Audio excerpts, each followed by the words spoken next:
दक्षिण हरियाणा से सटे राजस्थान के सीकर जिले के रायपुर गांव का बांध तेजी से ओवरफ्लो हो रहा है।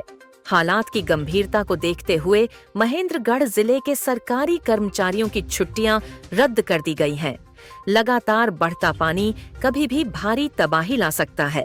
फिलहाल स्थानीय लोग और दूर दराज से आए लोग बांध पर पहुंचकर इस नजारे को देख रहे हैं।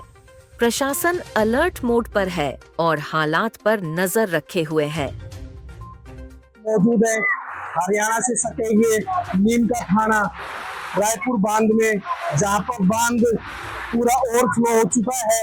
पानी पीछे बांध को क्रॉस करके नदी में जाना शुरू हो गया है। अभी यहाँ पर पर्यटकों का तांता लगा हुआ है।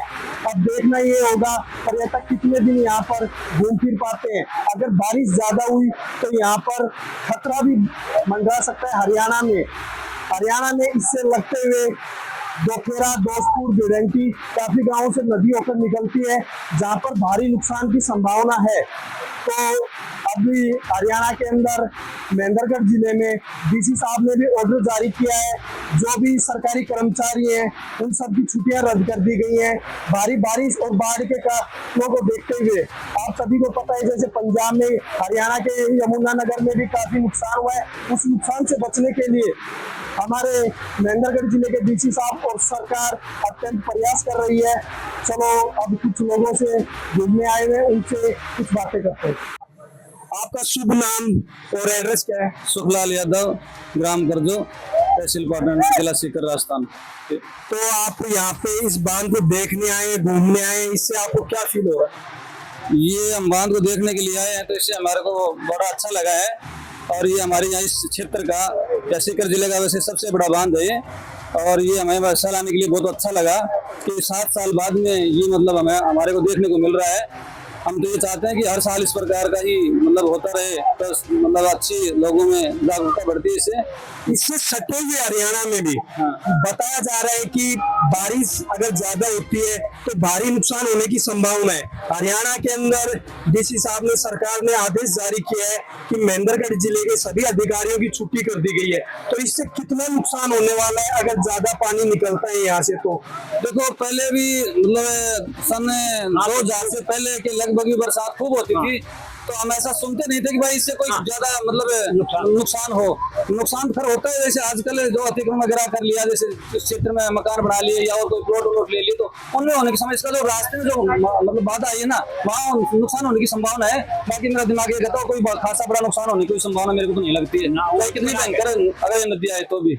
लगभग इस बांध की गहराई की बात की जाए तो कितनी होगी? तो मैं मेरे दिमाग से बताना चाहता हूँ कि कम से कम इस बांध की गहराई होगी तो 20-22 फुट के लगभग होगी। वैसे इसका लेवल जो दे रखा है वो तो 14.5 फुट का दे रखा है कि उससे ऊपर ये मतलब इसकी आंकड़ी या चादर चल जाती है।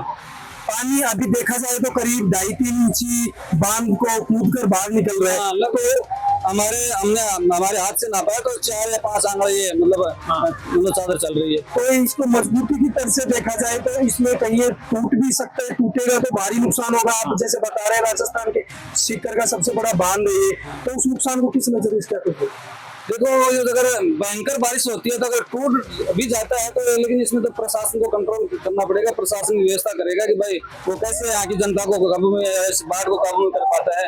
अब इसमें तो अगर वैसे देखा जाए तो खरी है, हम जब पढ़ते थे छाजानांगा उस टाइम में ये मतलब 96-97 लगे रोजाना बहती थी, तो कोई खास नुकसान नहीं होता था। अब तो नॉर्मल बह रही है। अगर भयंकर स्थिति में बहे ना तो मेरा मानना ये है कि इसमें कोई खास नुकसान नहीं होगा। मतलब लोगों के दिमाग में और उनकी फसलों को और कुओं को उनसे फायदा ही होगा, नुकसान नहीं होगा। मतलब मैं ये बताना चाहता हूँ कि आगे आने वाले 5-7 साल के अंदर है, इससे लोगों को मतलब उनकी फसल के लिए बहुत अच्छी मतलब पैदावार बढ़ेगी, उपज बढ़ेगी।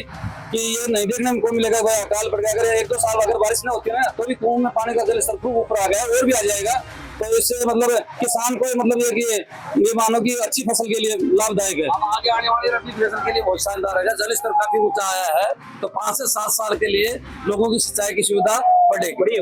और ये जो आप बोल रहे हो कि ये टूटने की सिचुएशन आएगी, ये सब गवर्नमेंट ने देखते हुए इसका एक लेवल रखा है 14-14.5 फीट।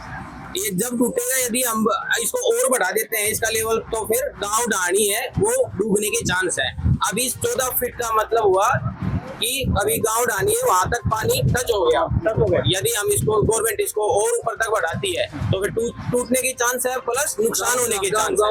आपका नाम क्या है? सुमन जी, आप यहाँ पे घूमने आए हो, बांध को देखने आए हो, कैसा क्या कुछ लगा? गणेश जी को भी संतोष कर दो, गणेश जी को भी संतोष कर दो। तो पानी, इतना पानी पहले भी यहाँ पे कभी आया था या अब की बारी है? 8 साल पहले, 8 साल पहले 2018 में आया था। आपका नाम? कहाँ से आए हो आप? दांदेला के। अच्छा, तो आप ये बांध जो ओवरफ्लो हो रहा है यहाँ पे घूमने आए हैं, तो आपको कैसा क्या कुछ महसूस हो रहा है? अच्छा लग रहा है। आपको बात की जाए, ये बांध जो बना हुआ है, तो ये आपके देखते समय पहली बार आए या इससे पहले भी आप? पहले भी देखा हुआ है, आसपास के ये लोग। तो पहली बार ज्यादा पानी था या अभी ज्यादा पानी? पिछले साल की तुलना में इस बार तो कमी है अभी तो।